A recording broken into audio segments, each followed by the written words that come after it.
আসসালামু আলাইকুম। আগামীকাল রবিউল আউয়াল মাস এবং মিলাদুন্নবী। আর মিলাদ মানে হচ্ছে জন্মদিন, ঈদে মিলাদুন্নবী হচ্ছে আমাদের নবীর জন্মদিন। আর রবিউল আউয়াল যে তারিখটা, এই তারিখটা নিয়ে ইসলামীবিদদের অনেক বেশি মতানৈক্য রয়েছে। তো তারিখটা নিয়ে মতানৈক্য থাকলেও মাস এবং দিন এই দুইটা নিয়ে কারো মতভেদ নেই। সবাই একমত পোষণ করেছেন যে রবিউল আউয়াল মাসটা নির্দিষ্ট এবং সোমবার দিন সেটাও নির্দিষ্ট।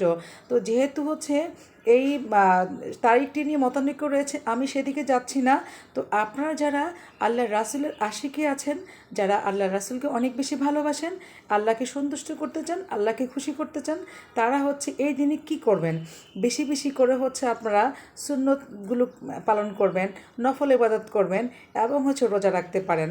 কারণ আল্লাহ রাসূল প্রতি সপ্তাহে সোমবার এবং বৃহস্পতিবার আসলেই রোজা রাখতেন। তো সোমবার দিন যখন আল্লাহ রাসূল রোজা রাখতেন, তখন সাহাবীগণ আল্লাহ রাসূলকে জিজ্ঞাসা করতেন, হে আল্লাহ রাসূল, আপনি কেন সোমবার দিন আসলে রোজা রাখেন? তখন আল্লাহ রাসূল বলেছেন যে এই সোমবার দিন আল্লাহ পাক আমাকে দুনিয়াতে এনেছে, আর এটা শুকরিয়া আদায় করার জন্যই আমি প্রতি সোমবার থেকে রোজা রাখি। তো এই জন্য যেহেতু আল্লাহ রাসূল রোজা রেখেছেন, তার মানে আল্লাহ রাসূল এই দিনে কোনো কিছু পানাহার করেননি। তো আমরা অযথায় যেন অন্য কিছু ধুমধাম কোনো কিছু না করে বসি, কোনো কেক কাটাকাটি, কোনো বিরিয়ানি সবাইকে খাওয়াই, এরকম একটা কোনো ব্যাপার যেন না হয়। আমরা কি করতে পারি, আগামীকালের উদ্দেশ্য করে আজকে রাতেই আমরা ভোর রাতে ভাত খেয়ে আগামীকালের নিয়ত করে একটা রোজা আপনারা রেখে দিতে পারেন। সেটা সুন্নত হিসেবে পালন হয়ে যাবে এবং আল্লাহ রাসূল অনেক বেশি খুশি হবেন। আর অনেক বেশি বেশি করে আপনারা দুরূদ শরীফ পাঠ করতে পারেন। দুরূদ যেটা আমরা নামাজে পড়ি, যেই দুরূদটা আল্লাহুম্মা সাল্লি আলা মুহাম্মাদিন ওয়া আলা আলি মুহাম্মাদ কামা সাল্লাইতা আলা ইব্রাহিম ওয়া আলা আলি ইব্রাহিম ইন্নাকা হামিদুম মাজিদ।